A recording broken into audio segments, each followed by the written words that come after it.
Hello, कैसे हैं सभी प्यारे प्यारे छात्रों। उम्मीद करता हूँ बहुत ही शानदार, जबरदस्त और जिंदाबाद होंगे। अपनी तैयारी को बहुत अच्छी तरीके से कर रहे होंगे। आज के वीडियो में हम बात करने वाले हैं जो SN1 और SN2 रिएक्शन होती है वो क्या होती है, और इसकी मैकेनिज्म यानी कि क्रियाविधि किस प्रकार होती है, और जो न्यूक्लियोफिलिक सब्स्टिट्यूशन रिएक्शन होते हैं कितने प्रकार के होते हैं, इनके बारे में हम बात करने वाले हैं। ये टॉपिक बहुत ही इंपॉर्टेंट टॉपिक है, क्योंकि यहाँ से बोर्ड एग्जाम में, चाहे वो CBSE बोर्ड हो, चाहे ICSE बोर्ड हो, चाहे यूपी बोर्ड हो, चाहे बिहार बोर्ड हो, यहाँ से क्वेश्चन लॉन्ग आंसर में भी बन सकते हैं और शॉर्ट आंसर में भी बन सकते हैं। तो आज का जो टॉपिक हमारा है वो एसन रिएक्शन है, यानी कि नाभिक स्नेही प्रतिस्थापन क्रिया, या इसको अंग्रेजी में बात करें तो न्यूक्लियोफिलिक सब्स्टिट्यूशन रिएक्शन है। तो आइए इसको हम समझते हैं। ये पूरा जो रिएक्शन है एक वीडियो के अंदर हम देने वाले हैं, जिसमें आपको रिएक्शन भी मिलेगी, मैकेनिज्म भी मिलेगी, यानी कि आपका पूरा कॉन्सेप्ट क्लियर होने वाला है। अगर आप वीडियो के लास्ट तक बने रहते हैं तो आपको सभी जो कॉन्सेप्ट हैं, वो चाहे SN1 रिएक्शन हो चाहे SN2 रिएक्शन है, दोनों में क्या डिफरेंस होता है ये भी आप जान पाएंगे। तो चलिए वीडियो में देर न करते हुए वीडियो को स्टार्ट करते हैं। सबसे पहले हमारे पास एक देखिए, यहाँ पर फिगर आपको दिख रहा है। इस फिगर के माध्यम से हम ये बताना चाहते हैं, यह फिगर क्या कहना चाहता है। सपोज करिए यहाँ पर दो बिल्ली आपको दिखाई दे रहे हैं। एक जो है येलो कलर की दिखाई दे रही है, और एक ब्लू कलर से दिखाई दे रही है। और ये जो ब्लू कलर वाली है, ये एक कटोरे के अंदर बैठी हुई है। दूसरे फोटो में जाते हैं तो ये इस कटोरे से ये जो ब्लू कलर की बिल्ली है निकल करके जा रही है। तीसरे जो तीसरा जो फोटो है, इसमें येलो वाली बिल्ली आके बैठ गई और नीली वाली बिल्ली बाहर हो गई। ठीक है, तो ये क्या कह रहा है। और दूसरे वाले यानी SN2 वाले में देखेंगे तो इसमें येलो वाली बिल्ली बाहर है, ब्लू वाली बिल्ली कटोरे में बैठी हुई है, और ये येलो वाली बिल्ली जो है अब ये इसको यहाँ से जबरदस्ती फोर्सफुली इसको हटा रही है। तो ये देखिए इसका मुंह कैसा बन गया है, ये यहाँ से हट रही है। यानी ये जो येलो वाली बिल्ली है ये फोर्सफुली इसको हटा रही है। और तीसरे फोटो में देखिए तो ये जो ब्लू कलर की बिल्ली है ये बाहर हो चुकी है, और ये येलो वाली बिल्ली इस कटोरे में बैठ चुकी है। तो ये जो रिएक्शन है, ये रिएक्शन SN2 और SN1 टाइप की रिएक्शन है। ऊपर वाला फोटो SN1 बता रहा है, दूसरा वाला क्या बता रहा है, SN2 बता रहा है। तो जो कटोरा है इसको हम मान लेते हैं R है, ये क्या है, R है। और जो ब्लू कलर की बिल्ली है ये X है। R X के बीच में बॉन्ड बना हुआ है, और यहाँ पर R और X दोनों जुड़े हुए हैं। R और X दोनों क्या हुए हैं, जुड़े हुए हैं। और ये कोई न्यूक्लियोफाइल है। न्यूक्लियोफाइल का मतलब होता है नाभिक स्नेही। यहाँ पर ये X यानी कोई हैलोजन परमाणु है। ठीक है, इसको मैं यहाँ पे लिख देता हूँ ऐसे, इस तरीके से। तो ये X है, ये R है, बॉन्ड बना हुआ है। अब देखिए यहाँ पर क्या हो रहा है कि यहाँ से X जो है वो लीविंग ग्रुप की तरह बाहर हो रहा है। ठीक है, यानी X बाहर जा रहा है X- बन के, और R के ऊपर क्या आ रहा है, पॉजिटिव चार्ज आ रहा है। ओके, अब तीसरे वाले में देखिए कि ये तो R ही है, ये R है, लेकिन ये क्या है, ये न्यूक्लियोफाइल है। ये क्या है, न्यूक्लियोफाइल है। और ये न्यूक्लियोफाइल इस तरह से यहाँ पर बैठ गई, यानी R और न्यूक्लियोफाइल के बीच में एक बॉन्ड बन गया है, और यहां से जो X है वो बाहर जा चुका है। ठीक है, तो ये हो गया SN1 रिएक्शन। इसमें देखिए दो स्टेप में हो रही है रिएक्शन। मतलब एक बार R से X अलग हुआ तो यानी कि ये बना कार्बोकैटायन, यहाँ पर बना। ठीक है, और X- बाहर हो गया, तब जाकर के ये जो न्यूक्लियोफाइल है, ये न्यूक्लियोफाइल R के साथ जुड़ पाया है। लेकिन दूसरे वाले फोटो में आप देखेंगे जिसमें SN2 रिएक्शन बताई गई है। अभी आगे आपको पूरा क्लियर हम समझाएंगे क्या होता है, लेकिन पहले एनिमेशन के थ्रू फिगर के माध्यम से उसको समझ लेते हैं। ये न्यूक्लियोफाइल है यहाँ पर, और ये है R, और ये है X, इनके बीच में बॉन्ड बना हुआ है। ठीक है, ये X है और ये R है। लेकिन यहाँ पर हो क्या रहा है, ये X जो है ये जा नहीं रहा है। यहाँ पर न्यूक्लियोफाइल जो है, ये न्यूक्लियोफाइल इसके साथ में, किसके साथ में, R के साथ में, R के साथ में क्या कर रहा है, ये बॉन्ड बनाने की कोशिश कर रहा है। क्या कर रहा है, बॉन्ड बनाने की कोशिश कर रहा है। इसको हम दूसरे कलर से समझ लेते हैं। ये देखिए, ये इस तरह से, ये समझ में नहीं आ रहा कलर, हम दूसरा कलर ले लेते हैं। ये देखिए, ये यहाँ पर आप देखेंगे तो ये बॉन्ड बनाने की कोशिश कर रहा है, और यहां से जो X- है ये हट रहा है। X- क्या हो रहा है, ये हट रहा है। ठीक है, तो इस पिक्चर के माध्यम से आप ये समझेंगे कि अब यहां से R और NU के बीच में बॉन्डिंग हो चुकी है और यहां से X माइनस जा चुका है। यानी जो SN रिएक्शन होती है, न्यूक्लियोफिलिक सब्स्टिट्यूशन रिएक्शन होती है या नाभिक स्नेह प्रतिस्थापन अपक्रिया होती है, वो दो प्रकार की होती है। एक SN1 होता है और दूसरा SN2 होता है। SN1 क्या है? दो स्टेप की रिएक्शन है जिसमें से R X के बीच में पहले बॉन्ड ब्रेक होता है, ये बॉन्ड ब्रेक होता है और जब ये बॉन्ड ब्रेक होता है तो यहां से X माइनस हो जाता है, R के साथ में NU जुड़ जाता है इस तरीके से। ठीक है, तो आइए इसको हम समझ लेते हैं, इसकी परिभाषा क्या है।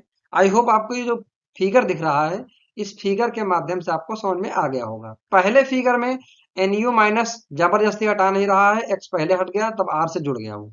दूसरे वाले फिगर में NU अटैक कर रहा है RX के ऊपर, जो कि वहां से एक बॉन्ड उस समय ब्रेक हो रहा है और दूसरी तरफ से एक बॉन्ड फॉर्मेशन हो रहा है। बॉन्ड ब्रेकिंग, बॉन्ड फॉर्मेशन दोनों एक साथ में होते हैं, यानी कि यहाँ पर कार्बोकैटायन नहीं बनता है। तो चलिए पहले इसकी हम परिभाषा जान लेते हैं क्या होती है। तो हेडिंग डालेंगे नाभिक स्नेही प्रतिस्थापन अपक्रिया। नाभिक स्नेही प्रतिस्थापन अभिक्रिया, इसको अंग्रेजी में क्या बोलते हैं? इसको बोलते हैं nucleophilic substitution reaction. Nucleophilic substitution reaction. और इसको इनगोल्ड ने, किसने? इनगोल्ड एक साइंटिस्ट थे, इन्होंने इस रिएक्शन को SN रिएक्शन नाम दिया था। यानी Ingold gave the nucleophilic substitution reaction that is SN reaction. SN reaction के बारे में जो बताने वाले हैं वो इनगोल्ड है, यानी SN नाम किसने दिया था? इनगोल्ड ने दिया था। तो हम जान लेते हैं, ऐसी प्रतिस्थापन अपक्रिया, ऐसी प्रतिस्थापन अभिक्रिया जिसमें एक नाभिक स्नेही के द्वारा एल्किल हैलाइड का यहाँ पर हम एल्किल हैलाइड से रिएक्शन करवाएंगे, तो हम उसी के हिसाब से परिभाषा बता रहे हैं। नाभिक स्नेही के द्वारा एल्किल हैलाइड से हैलोजन समूह का विस्थापन हो जाना ही नाभिक स्नेही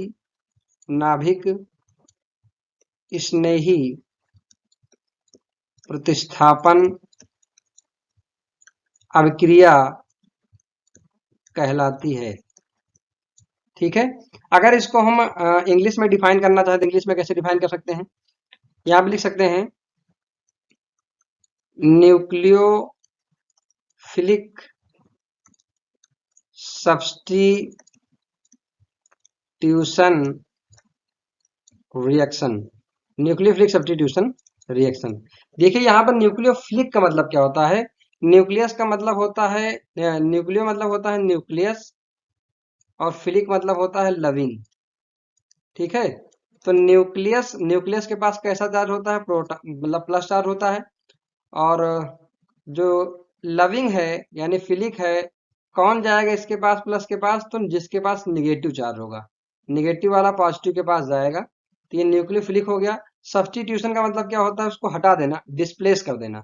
तो ऐसा कोई न्यूक्लियोफाइल जो कि किसी भी रिएक्शन के साथ करें तो वहां से किसी एक एटम को रिप्लेस कर दे या सब्स्टिट्यूट कर दे, उसे बोलते हैं न्यूक्लियोफिलिक सब्स्टिट्यूशन रिएक्शन। तो यहाँ पे लिख सकते हैं, इसको हम दूसरे क्लास लिखते हैं, द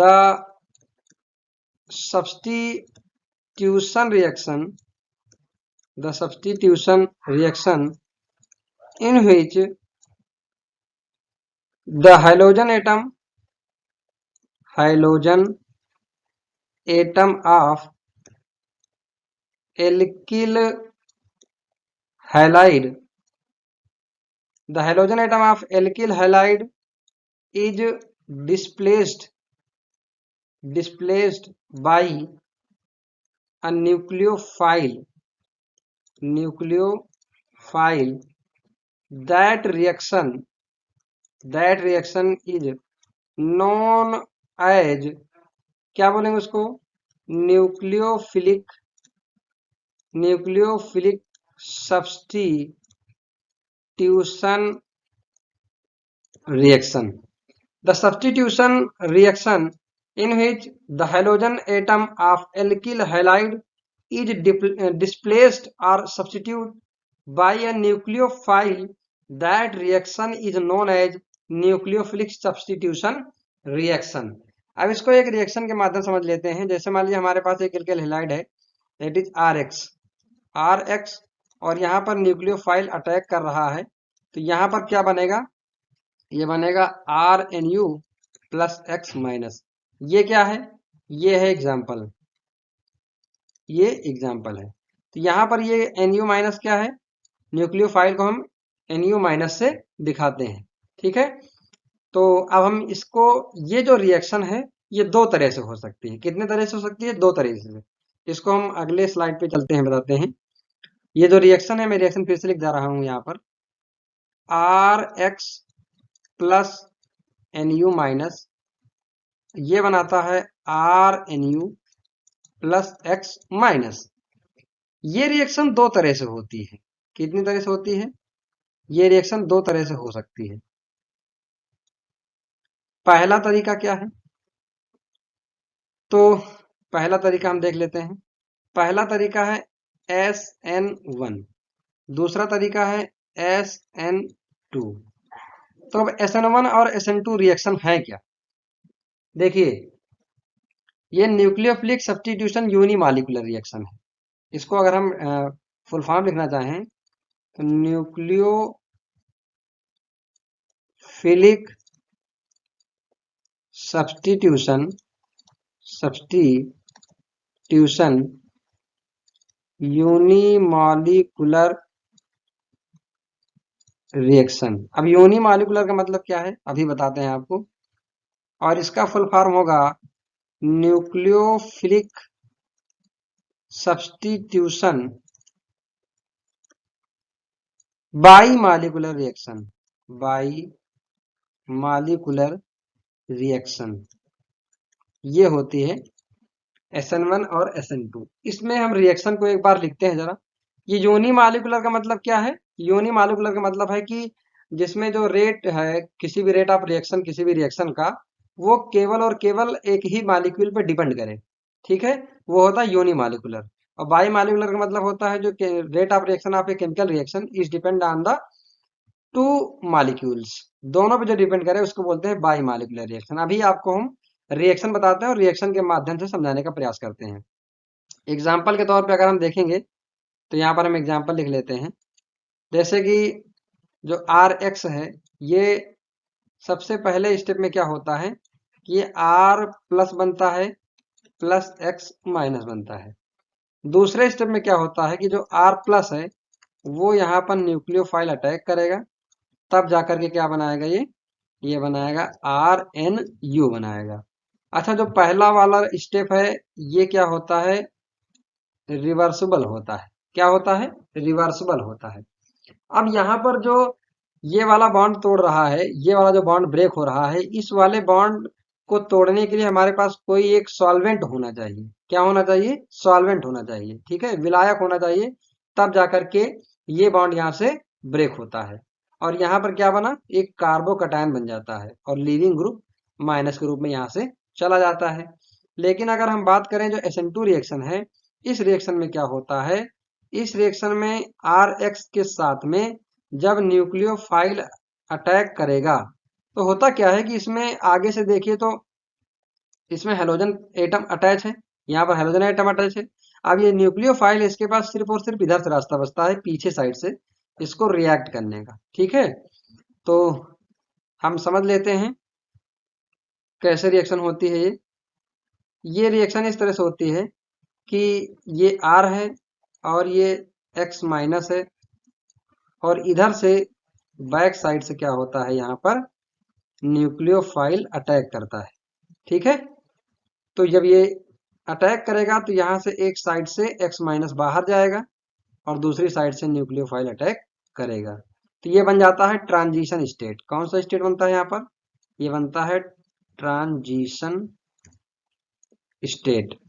ट्रांजिशन स्टेट को हिंदी में बोलते हैं संक्रमण, संक्रमण अवस्था। और याद रखना, संक्रमण अवस्था को स्टेप में काउंट नहीं किया जाता है, केवल जो रिएक्शन इंटरमीडिएट होते हैं उनको ही स्टेप में काउंट किया जाता है। जैसे यहाँ पर कार्बोकैटायन बना, तो इंटरमीडिएट जो रिएक्शन इंटरमीडिएट है वो कार्बोकैटायन हो गया, कार्बन आयन हो गया, कार्बीन्स हो गया, है ना, या फ्री रेडिकल हो गए, ये रिएक्शन इंटरमीडिएट होते हैं। अगले जो है, आगे क्या होगा, आगे ये जो R है ये बाहर चला जाएगा, ये बाहर चला गया तो यहाँ बन गया NU और R प्लस यहाँ से X माइनस हो गया। तो आई होप ये आपको समझ में आया होगा कि किस तरह से ये रिएक्शन होती है। ठीक है, ये देखिए, एक रिएक्शन SN1 के माध्यम से हुई और दूसरी जो रिएक्शन है वो SN2 के माध्यम से हुई है। तो मैंने आपको यहाँ पे दोनों रिएक्शन बता दी है। SN1 में क्या हो रहा है, पहले कार्बोकैटायन बनता है, फिर X माइनस रिलीज होता है, और जो कार्बोकैटायन होता है वो न्यूक्लियोफाइल से रिएक्ट करता है तो RNU बनाता है। ठीक, इस बात को आप लोग याद रखेंगे, है ना। और SN2 में क्या होता है, RX जुड़ा रहता है, जैसे कि पहले मैंने आपको फिगर के माध्यम से, जो बिल्ली का जो फिगर लिया था उसके माध्यम से मैंने बताया था आपको, NU पीछे बैक साइड से अटैक करेगा। ठीक है, तो अब इसके हम प्रॉपर्टीज देख लेते हैं, दोनों में क्या क्या होता है। ये ट्रांजिशन स्टेट बना है यहाँ पर, और ट्रांजिशन स्टेट स्टेप में काउंट नहीं होता है, यानी कि सिंगल स्टेप रिएक्शन है और ये डबल स्टेप रिएक्शन है। मैंने आपको बताया कि यहाँ पर जो ये बॉन्ड ब्रेक हो रहा है, ये बॉन्ड जो ब्रेक हो रहा है ये सॉल्वेंट की प्रेजेंस में होता है, यानी कि विलायक की प्रेजेंस में होता है। आई होप इतनी बात आपको समझ में आ गई होगी। तो हम लोग देख लेते हैं दोनों में डिफरेंस क्या है, SN1 और SN2 में डिफरेंस क्या है। ठीक है, तो डिफरेंस के माध्यम से बहुत सारी चीजें आप क्लियर होंगी। डिफरेंस देखेंगे तो आपको बहुत सारी चीजें क्लियर होंगी। तो चलिए डिफरेंस देख लेते हैं। एक तरफ मैं लिख लेता हूं यहाँ पर SN1 और दूसरी तरफ लिख लेता हूं SN2। दोनों में क्या डिफरेंस है, एक बार हम इसको अच्छे से क्लियर करते हैं। तो यहाँ पर बीच में मैं लाइन क्लिक कर लेता हूँ, एक लाइन यहाँ पर ड्रॉ कर लेता हूँ। लाइन के माध्यम से अगर हम समझेंगे तो बढ़िया समझ में आएगा मुझे। देखिए, चलिए, पहली जो प्रॉपर्टी है SN1 की वो क्या है, वो ये है कि SN1 टू स्टेप रिएक्शन है, यानी कि टू स्टेप रिएक्शन, ये मैकेनिज्म कह लो, टू स्टेप मैकेनिज्म है, यानी कि ये दो चरणों में कंप्लीट होती है। और ये क्या है, ये सिंगल स्टेप में कंप्लीट होती है ना। इसमें लिख सकते हैं single step mechanism. Hindi medium वाले बच्चे, मैं हिंदी बोल रहा हूं और लिखते जाएं, यानी कि टू स्टेप, दो स्टेप की मैकेनिज्म क्रिया विधि है, और ये सिंगल एक चरण की क्रिया विधि है। दूसरा डिफरेंस क्या है, अभी आपने अगर आपको ये समझ में नहीं आ रहा टू स्टेप सिंगल स्टेप क्या है, तो आप पहले जाइए, थोड़ा सा बैक करिए और बैक करके देखिए, मैंने आपको बताया कि स्टेप 1 स्टेप 2 किस तरह से होती है। ठीक है, दूसरा जो डिफरेंस है वो क्या है, दूसरा डिफरेंस ये है कि इसमें कार्बोकैटायन का फॉर्मेशन होता है, यानी कि फॉर्मेशन ऑफ कार्बोकैटायन, कार्बोकैटायन का फॉर्मेशन होता है। और इसमें क्या होता है, no carbocation formation, no carbocation formation, इसमें कार्बोकैटायन का फॉर्मेशन नहीं होता है। तीसरा डिफरेंस क्या है, तीसरा डिफरेंस देख लेते हैं। तीसरा डिफरेंस जो है, जो रेट है, यानी रिएक्शन रेट ऑफ रिएक्शन दर जो है, वो केवल और केवल जो RX की कंसंट्रेशन है, कंसंट्रेशन ऑफ RX के ऊपर ही डिपेंड करती है। यूनिमॉलिक्यूलरिटी का मतलब यहाँ पर ये है, जो मैंने आपको बताया न्यूक्लियोफिलिक सब्स्टिट्यूशन यूनिमॉलिक्यूलर रिएक्शन, तो यहाँ पर जो है SN1 रिएक्शन में केवल RX की कंसंट्रेशन के ऊपर डिपेंड करती है। अच्छा, एक चीज मैं बताना भूल गया हूँ, दो स्टेप की जो रिएक्शन है, यहाँ पर मैं एग्जांपल के तौर पे इसको फिर से लिखे दे रहा हूँ ताकि आपको और अच्छे समझ में आ जाए। जो आर एक्स था, इसमें आर प्लस बना था, प्लस एक्स माइनस निकला था। और दूसरे स्टेप में क्या था कि जो आर प्लस था ये रिएक्ट कर रहा था एन यू माइनस से, तो यहाँ पर बन रहा था आर एन यू। ये तो मैंने क्या बताया था, ये रिवर्सिबल रिएक्शन होती है। और यहाँ पर एक चीज याद रखना कि ये स्टेप जो है वो स्लो होता है और ये स्टेप क्या होता है, फास्ट होता है। तो स्लो जो रिएक्शन रेट मतलब जो स्लो स्टेप होता है वही रेट डिटरमाइनिंग फैक्टर होता है, वही रेट डिटरमाइनिंग स्टेप है। यानी कि यहाँ पर केवल स्लो जो रिएक्शन हो रही है उसमें केवल और केवल आर एक्स ही पार्टिसिपेट कर रहा है। देखिए यहाँ पे दूसरा स्टेप तो ये पहला स्टेप और ये दूसरा स्टेप। तो पहले स्टेप जो है वो स्लो हो रहा है, तो स्लो जो होता है वही रेट डिटरमाइनिंग स्टेप होता है। यानी कि आर एक्स जो आर प्लस में बन रहा है और एक्स माइनस बाहर जा रहा है वो स्लो स्टेप है, और स्लो स्टेप ही क्या कर रहा है, ये रेट डिटरमाइन कर रहा है किसी भी केमिकल रिएक्शन का। और इसमें क्या हुआ था, इसमें ये बताया था मैंने कि जो आर एक्स है वो न्यूक्लियोफाइल, जब यहाँ पर न्यूक्लियोफाइल अटैक करता है तो न्यूक्लियोफाइल से आर और यहाँ से एक्स माइनस बाहर इस तरह से होता है, और यहाँ पर जो है बन जाता है एन यू से आर प्लस एक्स माइनस बाहर हो जाता है। तो ये वाली जो स्टेप है यहाँ पर मैं यहाँ दिखाई देता हूँ आपको, ये जो स्टेप है ये भी स्लो स्टेप है। और स्लो स्टेप में देखिए आप, तो एन यू माइनस और आर एक्स जो है ये दोनों इसमें पार्टिसिपेट कर रहे हैं, जो कि एक ट्रांजिशन स्टेट बनाते हैं। इसीलिए क्या होता है कि जो एस एन वन रिएक्शन है, एस एन वन रिएक्शन की मैंने क्या बताया आपको, जो एस एन वन रिएक्शन है उसमें जो रेट होता है वो केवल और केवल कंसंट्रेशन ऑफ रिएक्टेंट यानी एल्किल हैलाइड पे डिपेंड कर रहा है। लेकिन इसमें अगर हम बात करें तो जो रेट ऑफ रिएक्शन है वो डिपेंड करता है किस पे, दोनों पर, आर एक्स के कंसंट्रेशन पर into rate of reaction of nucleo यानी कंसंट्रेशन ऑफ न्यूक्लियोफाइल, दोनों के ऊपर डिपेंड करता है। इसलिए इसको बोला गया है बाई मालिकुलर सब्स्टिट्यूशन रिएक्शन। चलिए बढ़ते हैं जो चौथा डिफरेंस है, चौथे डिफरेंस की ओर। तो चौथा डिफरेंस मैं लिख लेता हूं दूसरे कलर से। चौथा डिफरेंस क्या होगा इसका, इसका जो ऑर्डर होगा, order order equal to one होगा। क्यों, क्योंकि इसकी मॉलिकुलरिटी वन है। मॉलिकुलरिटी का मतलब क्या हुआ, मॉलिकुलरिटी को हिंदी में बोलते हैं आणविकता और ऑर्डर को बोलते हैं कोटि। यानी SN1 रिएक्शन की कोटि एक होती है और आणविकता भी एक होती है, यानी मॉलिकुलरिटी भी एक होती है। मॉलिकुलरिटी का मतलब मैंने बताया कि केमिकल रिएक्शन में जो स्लो स्टेप है उसमें कितने मॉलिक्यूल पार्टिसिपेट कर रहे हैं। तो मैंने आपको क्या बताया कि इसमें सिर्फ एक ही आर एक्स वो है जो स्लो स्टेप में आर प्लस और एक्स माइनस में टूट रहा है, तो यही केवल पार्टिसिपेट कर रहा है। इसका मतलब इसकी जो मॉलिकुलरिटी है वो वन होगी। अच्छा, इसकी हम बात कर लें मॉलिकुलरिटी की, जो चौथा डिफरेंस है, SN2 रिएक्शन की मॉलिकुलरिटी क्या होगी और ऑर्डर क्या होगा। इसका जो ऑर्डर होगा वो दो होगा और मॉलिकुलरिटी क्या होगी, मॉलिकुलरिटी भी दो होगी। ठीक है, आई होप ये आपको समझ में आ गया होगा। तो बढ़ते हैं अगले डिफरेंस की ओर। अगला जो डिफरेंस है, पांचवा डिफरेंस क्या होगा, पांचवा डिफरेंस होगा जो अभिक्रिया किधर है, यानी rate of reaction, rate of reaction, REXN का मतलब है रिएक्शन।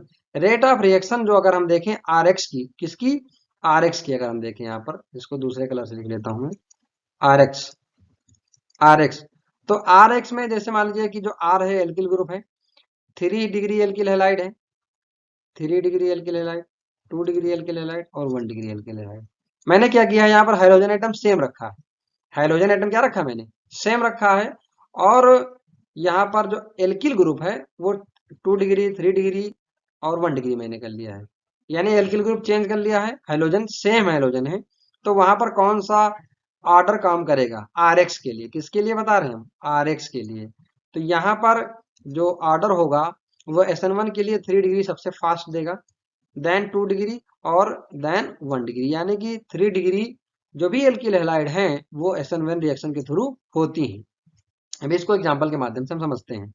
और जो पांचवा डिफरेंस SN2 रिएक्शन में होगा, क्या होगा, जो रेट ऑफ रिएक्शन है, रेट ऑफ रिएक्शन है वो 3 डिग्री, 2 डिग्री और 1 डिग्री, इन तीनों में सबसे फास्ट कौन देगा, तो SN2 के लिए इसका उल्टा हो जाएगा, 1 डिग्री सबसे फास्ट देगा, फिर 2 डिग्री, फिर सबसे कम 3 डिग्री। अभी हम रिएक्शन करेंगे तो और अच्छे से क्लियर हो जाएगा। चलिए देखते हैं अगला डिफरेंस क्या है। छठवां जो डिफरेंस है, rate of reaction. Rate of reaction अगर हम हाइड्रोजन एटम को चेंज करें, यहाँ पर जो एक्स है, यहाँ पर आर सेम था, और यहाँ पर हम एक्स जो है चेंज कर ले, आर सेम कर लेते हैं। तो उसके लिए क्या होगा, जैसे आपको पता है कि हमारे पास जैसे आर आई हो गया, आर आई हो गया है ना, जैसे R F, R C L, R B R.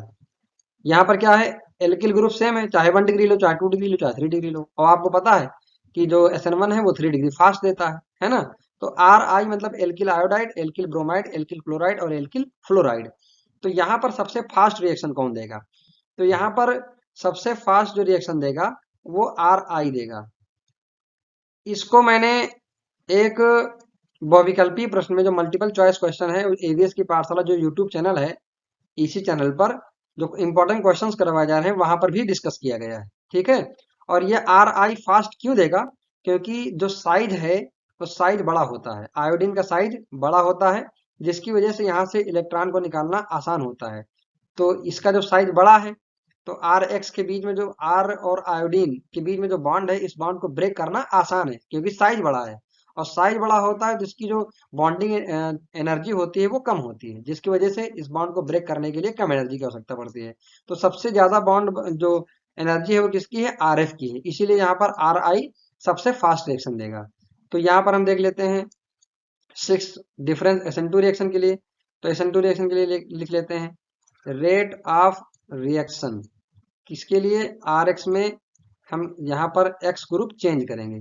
यहाँ पर क्या था, पांचवें पॉइंट में आर एक्स में आर सेम था, है ना, नहीं आर हाइड्रोजन एटम सेम था, और यहाँ पर क्या कर रहे हैं, हाइड्रोजन एटम अलग अलग कर रहे हैं। तो मैं यहाँ लिख लेता हूँ R I, R B R, R C L और आर एफ। यहाँ पर भी देखिए, हमको क्या करना है कि आर और एल्किल ग्रुप, यानी एल्किल ग्रुप और हेलोजन एटम जो है उनके बीच का बॉन्ड को ब्रेक करना है। किसके प्रेजेंस में ब्रेक करना है, सॉल्वेंट के प्रेजेंस में। अब अभी बताते हैं कि कौन सा सॉल्वेंट, पोलर सॉल्वेंट या नॉन पोलर सॉल्वेंट होगा, किसको जो है सपोर्ट करेगा, अभी बताएंगे हम। तो यहाँ पर जो बॉन्ड ब्रेक होगा, हमको तो ये बॉन्ड ब्रेक करना है, और बॉन्ड ब्रेक करना है तो ऑर्डर दोनों में क्या रहेगा, सेम रहेगा, यानी रेट ऑफ रिएक्शन SN1 और SN2 के लिए अगर हाइड्रोजन एटम चेंज हो रहे हैं तो सेम रहेगा। यानी कि इसके लिए भी क्या होगा, आर आई ज्यादा फास्ट रिएक्शन देगा then R B R, R B R ज्यादा फास्ट देगा आर सी एल से, और आर सी एल ज्यादा फास्ट देगा किससे, आर एफ से। ये बहुत इंपॉर्टेंट पॉइंट है, डिफरेंस मैं आपको बता रहा हूँ। जो सातवां डिफरेंस है, नेक्स्ट डिफरेंस देख लेते हैं। तो यहाँ पर जो पोलर सॉल्वेंट होगा, कौन सा सॉल्वेंट, पोलर सॉल्वेंट। तो पोलर सॉल्वेंट जो होगा, इसके लिए SN1 रिएक्शन के लिए ये ज्यादा आसानी से इस बॉन्ड को ब्रेक करवा पाएगा, इजिली जो है रिएक्शन होगी। यानी आर आई के बीच में, जो आर बी आर के बीच में बॉन्ड ब्रेक होना है, तो अगर वो पोलर सॉल्वेंट है, पोलर सॉल्वेंट कौन होते हैं, जिनको अगर हम एक्व सोल्यूशन में डिजॉल्व करें तो अपने प्लस और माइनस में पोलराइज हो जाते हैं। वो क्या हो जाते हैं, पोलराइज होते हैं, ब्रेक हो जाते हैं आयंस में, प्लस और माइनस में। फॉर एग्जाम्पल जैसे H2O हो गया, है ना, H2O एक सॉल्वेंट है, यूनिवर्सल सॉल्वेंट है, ये पोलर सॉल्वेंट होता है। और इस तरह से और भी होते हैं, जैसे NaOH हो गया, है ना। तो इस तरह से भी हम सॉल्वेंट ले सकते हैं। अच्छा, अगर हम बात करें SN2 के लिए, इसमें नॉन पोलर जो सॉल्वेंट होगा वो इस बॉन्ड को ब्रेक कर पाएगा। नॉन पोलर सॉल्वेंट जैसे कि अल्कोहल हो गया, है ना, ईथर हो गया, इस तरह के जो सॉल्वेंट होते हैं नॉन पोलर होते हैं। तो नॉन पोलर सॉल्वेंट यहाँ पे जो SN2 रिएक्शन है उसकी में इजिली रिएक्शन हो जाएगी, इजिली बॉन्ड को ब्रेक कर पाएंगे। मैंने आपको शुरुआत में ही बताया कि जो बॉन्ड ब्रेक होता है और आर एक्स के बीच में, वो सॉल्वेंट ही करवाता है। नेक्स्ट डिफरेंस देख लेते हैं, आठवां डिफरेंस। आठवां डिफरेंस अगर हम बात करें तो थोड़ा सा हम इसको और समझा देते हैं। जैसे आर प्लस जो बना, जैसे मान लो ये आर की जगह मैं कार्बन ले लेता हूँ, कार्बन है ये, कार्बन की 4 वैलेंसी होती है। तो यहाँ पर जो आर प्लस बना, यानी कार्बोकैटायन जो बना, इस पे क्या होता है कि एक इस प्लेन पर पी ऑर्बिटल खाली हो जाते हैं। जब पी ऑर्बिटल खाली हो जाएंगे तो ये जो यहाँ पर NU माइनस है, NU माइनस है, दोनों तरफ से अटैक कर सकता है। NU माइनस इधर से भी अटैक कर सकता है और इस साइड से भी अटैक कर सकता है। तो दोनों साइड से अटैक कर सकता है। तो आठवां डिफरेंस क्या हो जाएगा, यहाँ पर इन्वर्जन हो भी सकता है और इन्वर्जन नहीं भी हो सकता है। इन्वर्जन ये हो भी सकता है और नहीं भी हो सकता है, यानी जो प्रोडक्ट हमको मिलेगा उसमें इन्वर्जन होगा भी और नहीं भी हो सकता है। ठीक है, अगर इन्वर्जन होता है तो उसे वाल्डन इन्वर्जन कहते हैं, क्योंकि वाल्डन ने इसकी डिस्कवरी की थी। और आठवां डिफरेंस हम इसमें SN2 में देख लेते हैं। तो SN2 मैंने क्या बताया, देखिए ध्यान से, ऊपर जो रिएक्शन लिखी हुई है, इस रिएक्शन में NU पीछे से अटैक कर रहा है और X आगे से निकल रहा है। तो यहाँ पर क्या हो रहा है कि X आगे से निकल रहा है, तो ये NU आगे से अटैक नहीं कर सकता, क्योंकि आगे से R लगा हुआ है, X लगा हुआ है। जब आगे से X लगा हुआ है तो ये पीछे से अटैक कर पाएगा। तो यहाँ पर क्या होता है, 100% क्या होता है, वह इन्वर्जन होता है। इसमें इन्वर्जन 100% होगा। इन्वर्जन इसमें 100% होगा और इस इन्वर्जन को बोलते हैं क्या, वाल्डेन इन्वर्जन। तो ये जो बेसिक डिफरेंस थे और इम्पोर्टेंट डिफरेंसेस, सभी डिफरेंस मैंने इसमें कैलकुलेट कर लिए हैं। अब आगे हम थोड़ा सा एक रिएक्शन टाइप में समझ लेते हैं कि SN1 3 डिग्री क्यों फास्ट देता है और जो है 1 डिग्री कठिनाई से क्यों देता है। ठीक है, तो चलिए आगे हम बढ़ते हैं। SN1 रिएक्शन, SN1 रिएक्शन की अगर हम बात करें तो इसमें मैंने बताया 3 डिग्री एल्किल हैलाइड, 2 डिग्री और 1 डिग्री एल्किल हैलाइड। तो मैंने कहा 3 डिग्री एल्किल हैलाइड ज्यादा आसानी से SN1 रिएक्शन देता है देन 2 डिग्री, और 2 डिग्री ज्यादा आसानी से देता है 1 डिग्री से। तो हम एक एग्जांपल लेते हैं। यहाँ पर एक एग्जांपल है CH3C, CH3 और यहाँ पर जुड़ा हुआ है मान लीजिए क्लोरीन। अब यहाँ पर क्या करते हैं कि सिंगल पहला स्टेप नंबर 1 है, स्टेप नंबर 1 है। अब एक काम करते हैं, पहले इसको हम रिएक्शन ही करा देते हैं। NU माइनस यहाँ पर अटैक कर रहा है, तो यहाँ पर बनेगा CH3C, CH3, CH3 और यहाँ बनेगा NU और प्लस यहाँ से क्या निकलेगा, Cl माइनस। अब देखिए ये जो रिएक्शन है ये 2 स्टेप में होती है। स्टेप नंबर 1, स्टेप 1 में क्या होता है कि जो CH3 है पहले कार्बोकैटायन का फॉर्मेशन करेगा, है ना, ये बनाएगा CH3, C, CH3, CH3 और यहाँ हो गया प्लस प्लस Cl माइनस। अब दूसरे स्टेप में, अभी मैं आपको बहुत अच्छे से इसको समझाऊंगा क्या होता है। दूसरे स्टेप में CH3C, CH3, CH3 यहाँ पॉजिटिव चार्ज लगा हुआ है। अब यहाँ न्यूक्लियोफाइल अटैक करेगा तो ये बनाएगा CH3C, CH3, CH3, NU। ठीक है, Cl तो पहले ही बाहर हो चुका है। अब देखिए यहाँ पर जो SN1 रिएक्शन है 3 डिग्री में आसानी से क्यों देता है। अब मेरी बात को बहुत ध्यान समझिएगा जो मैं बताने जा रहा हूँ। एक स्ट्रक्चर में यहाँ बना लेता हूँ, ये CH3 है, ये CH3 है और ये CH3 है और इधर लगा हुआ है Cl। अब मान लेते हैं यहाँ पर एक ये न्यूक्लियोफाइल है ना, ये न्यूक्लियोफाइल है। अब ये अटैक करना चाहता है, देखिए ध्यान दीजिएगा, ये अब यहाँ पर अटैक करना चाहता है। अटैक करने के लिए क्या है, अब इसके पास कहीं से कोई जगह ही नहीं अटैक करने के लिए, न्यूक्लियोफाइल के लिए। देखिए ये CH3 लगा हुआ, ये CH3 लगा हुआ, ये CH3 लगा हुआ, यहाँ पे Cl लगा हुआ है। अब ये अटैक करे तो किधर से करे, है ना। तो ये जो है पहले क्या होता है कि यहाँ से क्लोरीन एटम पहले बाहर जाएगा, तभी यहाँ पर ये अटैक कर पाएगा। ठीक है, अब मेरी बात को ध्यान समझिएगा।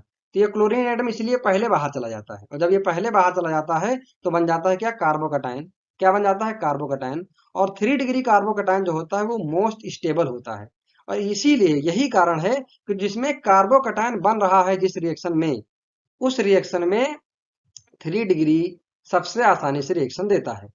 तो जिसमें कार्बोकैटायन बन रहा है 3 डिग्री कार्बोकैटायन मोर स्टेबल होता है देन 2 डिग्री, और 2 degree carbocation is more stable then 1 degree.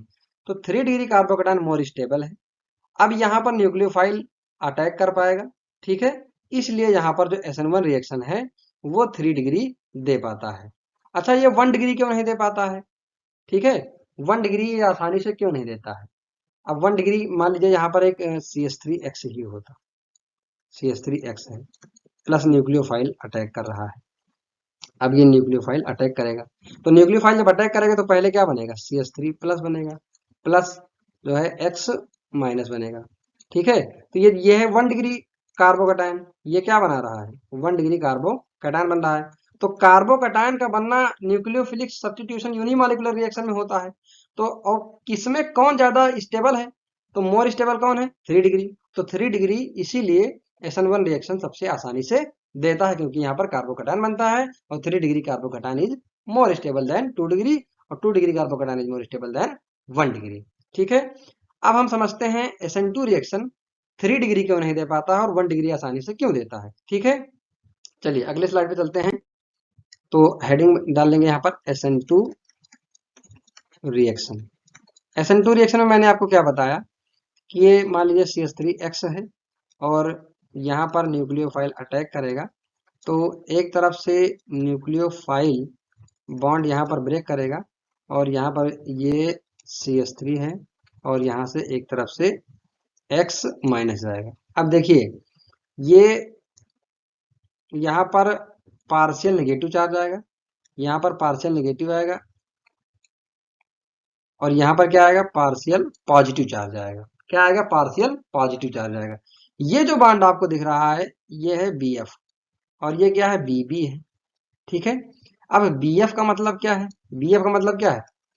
Bond formation. क्या है? बॉन्ड फॉर्मेशन हो रहा है और यहाँ क्या हो रहा है? बॉन्ड ब्रेकिंग हो रही है। क्या हो रही है? बॉन्ड ब्रेकिंग हो रही है। अब अगले स्टेप में क्या होगा? अगले स्टेप में ये होगा कि यहाँ से NU जो है वो CH3 से जुड़ जाएगा और प्लस यहाँ से X बाहर हो जाएगा। तो यहाँ पर क्या हुआ कि NU ने पीछे से अटैक किया तो एक तरफ से X माइनस बाहर गया। अच्छा, ये जो रिएक्शन है ये एक ही स्टेप में हुई। किसमें हुई? एक ही स्टेप में रिएक्शन हुई। अच्छा, हम ये देख लेते हैं कि जो 3 डिग्री है, 3 डिग्री एल्किल हैलाइड, वो 3 डिग्री एल्किल हैलाइड न्यूक्लियोफिलिक के साथ में SN2 रिएक्शन आसानी से क्यों नहीं देती है। अब देखिए ये जो न्यूक्लियोफाइल है, अब ये न्यूक्लियोफाइल अटैक करना चाहता है इस कार्बन के पास। अब ये अटैक करे तो किधर से करे, क्योंकि इसमें कार्बोकैटायन का फॉर्मेशन होता नहीं है। अब ये अटैक करेगा तब जाकर के यहाँ से क्लोरीन एटम बाहर निकलेगा। तो यहाँ पर होता क्या है? यहाँ पर एक हो जाता है, एक हिंड्रेंस काम करता है जो कि है स्टेरिक हिंड्रेंस। क्या है? Steric hindrance. अब ये स्टेरिक हिंड्रेंस क्या होता है? जितने ज्यादा जिस कार्बन से हाइड्रोजन एटम अटैच है, जितने ज्यादा उस कार्बन से एल्किल ग्रुप अटैच होंगे उतना ज्यादा स्टेरिक हिंड्रेंस होगा। या आप ये कह सकते हैं बल्कीनेस। क्या कह सकते हैं? बल्कीनेस। यहाँ पर बल्कीनेस ज्यादा है तो यहाँ पर न्यूक्लियोफाइल को अटैक करने के लिए कोई जगह ही नहीं मिल रही। जब कोई जगह ही नहीं मिल रही है इसीलिए ये 1 डिग्री आसानी से SN2 reaction, 1 degree alkyl halide SN2 reaction को आसानी से परफॉर्म करता है और कोई कारण नहीं है। स्टेरिक हिंड्रेंस होता है क्योंकि यहाँ पर कार्बन की संख्या ज्यादा होती है, इसीलिए जो है यहाँ पर 1 डिग्री एल्किल हैलाइड, 1 डिग्री अगर हम यहाँ बात करें तो 1 डिग्री, 2 डिग्री, 3 डिग्री में सबसे आसानी से जो रिएक्शन देता है ये 1 डिग्री, 2 डिग्री फिर देता है, फिर सबसे लास्ट में 3 डिग्री SN2 रिएक्शन के लिए। इस तरह से मैकेनिज्म इसकी होती है। तो आपको अच्छे समझ में आ गया होगा कि SN2 रिएक्शन के लिए 1 डिग्री आसानी से रिएक्शन क्यों देता है और SN1 रिएक्शन के लिए 3 डिग्री एल्किल हैलाइड आसानी से रिएक्शन क्यों देता है। ठीक है, तो बढ़ते हैं आगे। तो ये जो लिखा हुआ है like, comment, share and subscribe, ये आप लोग अपने आप से कर देंगे, मुझे कहने की कोई आवश्यकता नहीं है। चलिए आप सभी का बहुत बहुत धन्यवाद। जय हिंद।